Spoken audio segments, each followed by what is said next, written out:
الحلقة دي بقى تخوف، فيها كمية ريسك شديدة، محتاجة قلب جامد يعني، بس هي فيها opportunity للمكسب خرافية. ممكن تكسبي هو طالع وهو نازل كمان، opportunity قد كده بس موجودة يعني. ماشي يلا نبتدي. عايز تعمل فلوس كتيرة قوي وبسرعة قوي؟ عايز تستثمر من وانت قاعد في بيتكو او من وانت جوه المترو ورايح شغلك او حتى لو قاعد على البحر في هواي؟ طب عايز تستثمر وكأنك مليونير حتى ولو معاك فلوس قليلة قوي؟ طب معاك شوية فلوس وممكن تغامر بيهم لدرجة ان لو وقعوا منك مش هتوطي تجيبهم؟ لو الكام سؤال اللي فاتوا دول اجابتهم عندك ايوه، يبقى تعالالي بقى في عالم الفوركس.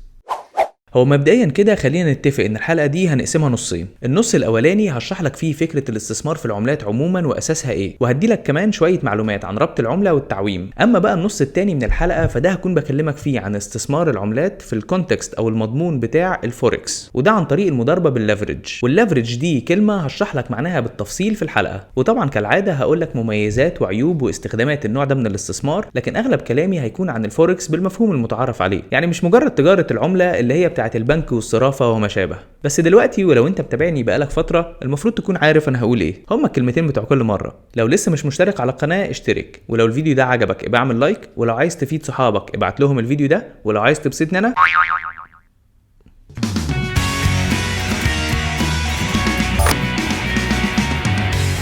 هبدأ بالنص الأول، وده اللي هشرح لك فيه استثمار العملات في الأساس عبارة عن إيه وإنت إزاي ممكن تكسب منه، وكمان هقول لك يعني إيه ربط العملة ويعني إيه تعويم. الاستثمار وتبادل النقود عموما بيحصل من مئات السنين، من ساعة لما الناس اخترعت العملات ومن أيام تجار الذهب والعملة، ودول اللي كنت اتكلمت عنهم في سلسلة قصة حياة الفلوس. وطبعا لو ما شفتهاش هحط لك اللينك بتاع قصة حياة الفلوس دي كاملة هنا، هتلاقي فيها معلومات تاريخية ومفيدة، وهتعرف فكرة الفلوس عموما ابتدت منين وإزاي وكمان رايحة بينا على فين. المهم الفكرة من وراء تبادل العملات ما بين البلاد بتتلخص ببساطة في قانون واحد أساسي في عالم الاقتصاد، والقانون ده يعتبر محرك أساسي لكل تعاملاتنا المادية، وهو قانون العرض والطلب. يعني من الآخر أي خدمة أو سلعة مطلوبة قد إيه والمتوفر منها قد إيه، كل ما كانت مطلوبة أكتر كل ما سعرها ارتفع، وكل برضو ما كانت نادرة كل ما قيمتها أو سعرها ارتفع. وفي حلقة النهاردة السلعة اللي احنا بنتكلم عليها هي سلعة العملات، والعملات طبعا بيتحدد سعرها وقوتها وقيمتها على حسب نفس القانون اللي اتكلمت عنه اللي هو قانون العرض والطلب، وده بيكون في كل المجالات على رأسها السياحة والتجارة والصناعة. يعني انت مثلا قررت انك تسافر في زيارة سياحية للنرويج مثلا، فانت في الحالة دي محتاج تغير من عملتك وتبدلها بعملة البلد اللي انت هتزورها، واللي هي الكورونا بالنسبة للنرويج. وكل ما عدد الناس اللي بيزوروا النرويج زاد كل ما كان الاحتياج لعملتهم عالي والطلب عليها زايد، وده طبعا هيرفع من سعرها. او لو مثلا في بلد عايزة تستورد أجهزة من اليابان، في الحالة دي برضو البلد دي لازم تغير من عملتها للين الياباني علشان تقدر تدفع ثمن الأجهزة دي، فبالتالي سعر الين هيزيد علشان عليه طلب. ومن هنا بيبتدي يظهر عملات قوية وعليها طلب عالي زي عملات البلاد المنتجة والمصدرة، وعملات تانية ضعيفة لبلاد مستوردة ونسبة الاستهلاك فيها عالية بالمقارنة مع نسبة الإنتاج والتصدير.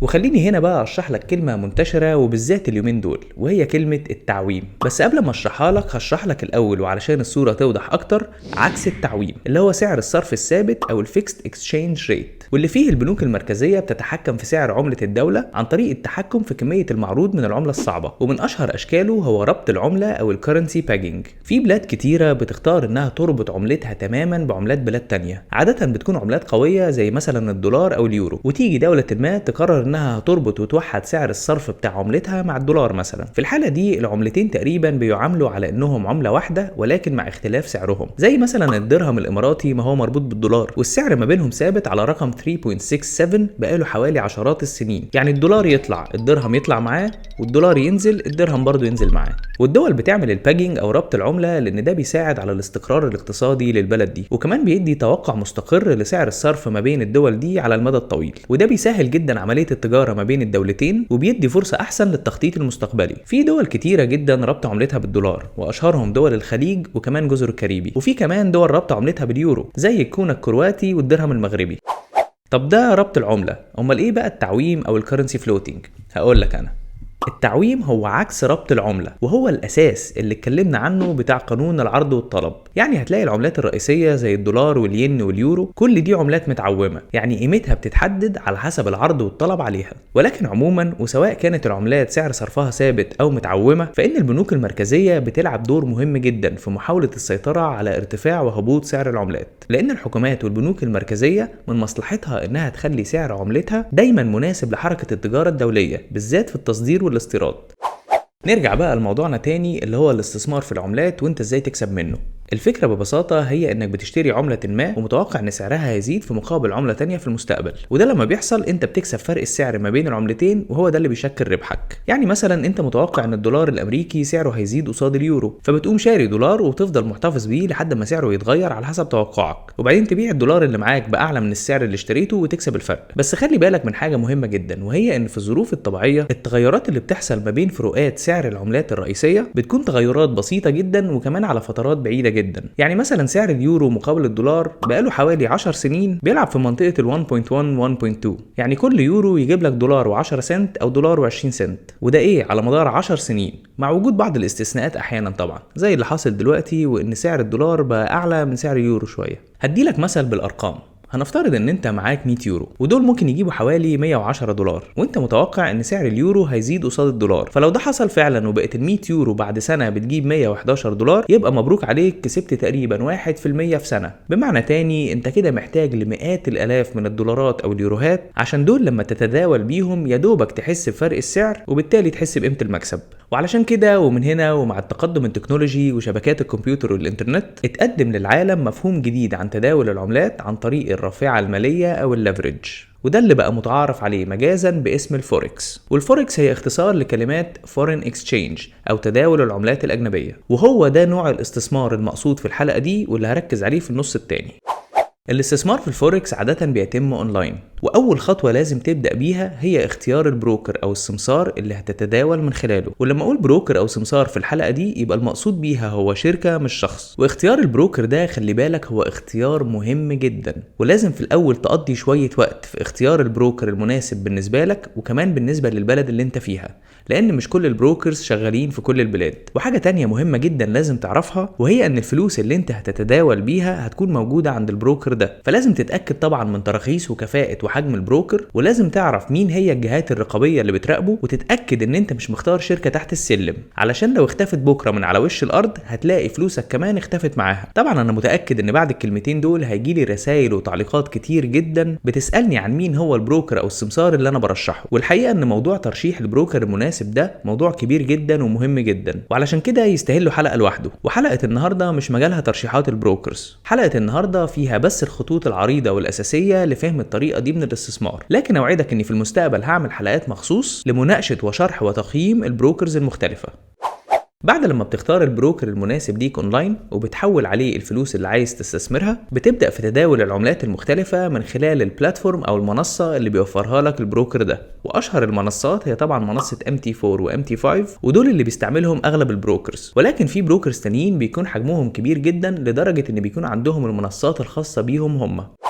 لما بتبدأ التداول دايما بتكون بتراهن على صعود او نزول عملة قصاد عملة تانية، وعلشان كده التداول في العملات دايما بيكون مشترك فيه عملتين قصاد بعض وبيتسموا البير. واشهر العملات اللي بيتم تداولهم 8 اللي هم الدولار الامريكي والاسترالي والكندي والنيوزيلندي، وكمان اليورو والجنيه الاسترليني والين الياباني والفرنك السويسري، ودول اسمهم الميجر بيرز او الثنائيات الرئيسية. المتعارف عليه في عالم الفوركس هو ان البروكر اللي بتتداول من خلاله بيدي لك حاجة اسمها الليفرج او الرافعة المالية، وده علشان زي ما شرحت لك من شوية الفروقات اللي انت بتراهن على حدوثها ما بين العملات بتكون ضعيفة جدا وبسيطة قوي، لدرجة ان انت محتاج مبالغ كبيرة جدا علشان يا دوبك تحس بالمكسب لما الدولار يرتفع مثلا قدام اليورو سنت او سنتين او العكس.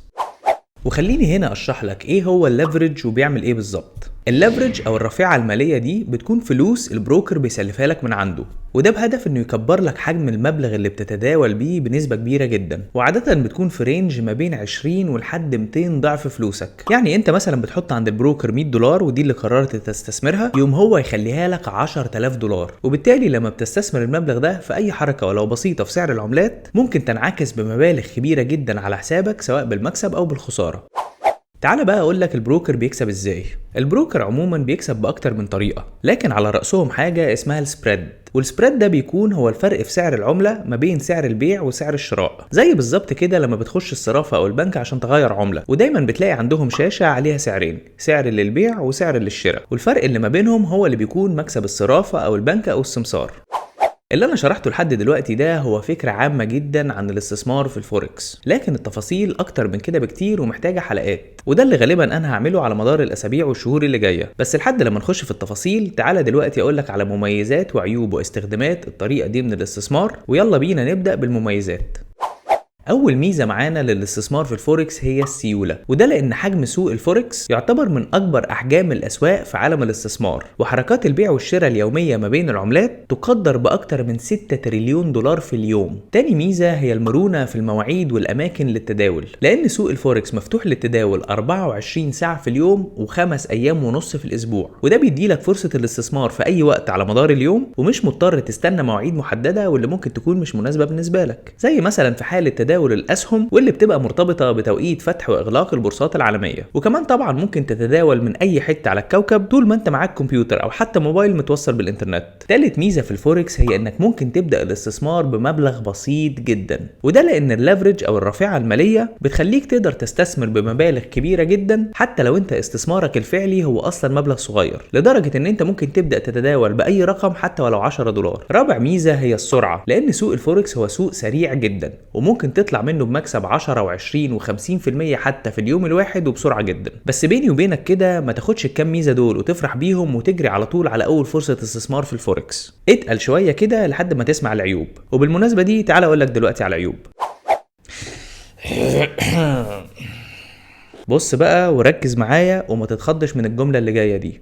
اغلب ميزات الفوركس اللي انا لسه قايل لك عليها دي هي عيوب الفوركس. تعال ناخدهم واحده واحده كده وبالهداوه. اول واكبر واخطر واشرس عيب في الفوركس هو الخطوره، لان النوع ده من الاستثمار مخاطرته تكاد تكون من اعلى درجات المخاطر ما بين انواع الاستثمار المختلفه، لدرجه ان الاحصائيات بتاعه البروكرز نفسهم اللي بيقدموا لك الخدمه بتقول ان من 85 ل 90% من المتداولين في الفوركس بيخسروا فلوسهم. تاني عيب هو الضغط العصبي، وده لان سوق الفوركس مفتوح 24 ساعه 5 ايام ونص في الاسبوع، فانت مع الوقت بتلاقي نفسك لو فاتح عمليه او اكتر كل شويه ممكن تسيب شغلك او عيلتك او اي حاجه تكون بتعملها علشان تبص على العمليه اللي انت فاتحها وتشوفها كسبانه ولا خسرانه. تالت عيب هو الليفرج او الرافعه الماليه، ودي خطر جدا لسببين. اولا لانها بتخليك تبدا بمبالغ صغيره جدا، وللاسف فرصه ان انت تطلع كسبان من الفوركس باستثمار مبالغ صغيره جدا بتكون برضو ضعيفه جدا. خلي بالك انا ما قلتش انه مستحيل، انا بس بقول ان هو صعب جدا. والسبب التاني ان زي ما الرافعه الماليه بتساعدك انك انت تكسب مبلغ كبير جدا وبسرعه جدا، فهي برضو في نفس الوقت ممكن تخسرك كتير جدا وبسرعه جدا. رابع عيب هو التعقيد، وده لان بالرغم من انك لو ابتديت تستثمر في الفوركس ممكن جدا وفي خلال كام يوم تحس ان انت فهمت كويس وبدات تكسب، ولكن ده الفخ اللي بيقع فيه اغلب المبتدئين، لان عالم الفوركس علشان تفهمه صح وتكسب منه بمخاطره اقل هيحتاج منك وقت ومجهود كتير في انك تتعلم قواعده واصوله واسراره. انا شخصيا بستثمر في الفوركس بقالي اكتر من 8 سنين، ومع ذلك كل يوم لسه بكتشف وبتعلم حاجات جديده في العالم ده. الموضوع فعلا محتاج صبر ونفس طويل.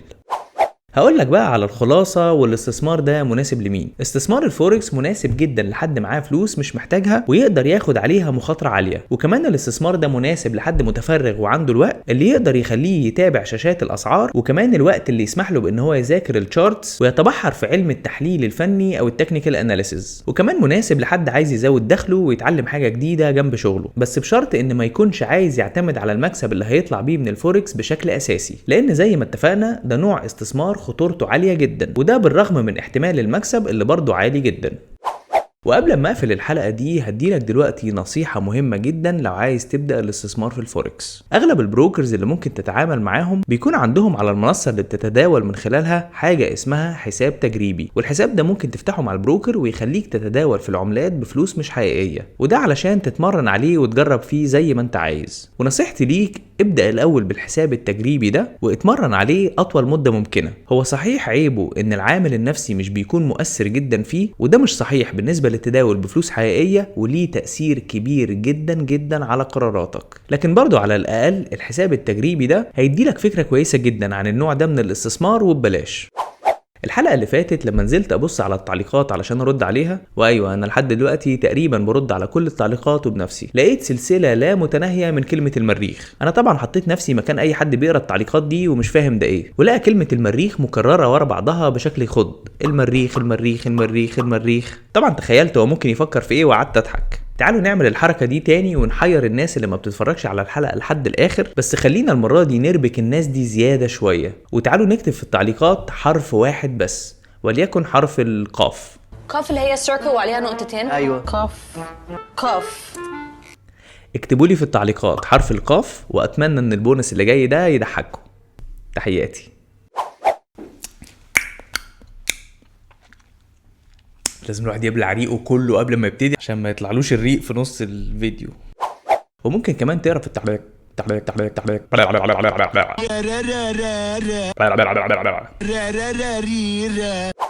طلب عليها زايد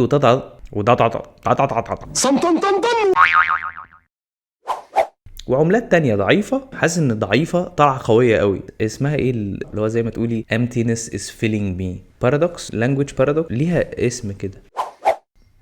ولكن عيوما في ناموسة لو شفتها هاكلها. شلفطت لي رجلي انا شايفها بتعدي قدامي كل شويه. انا شحنت المضرب عشان اكهربها، لقيت الناموسه اهي ما جاش هنا وعايز البها. انا لا ادعو وبعدين جري.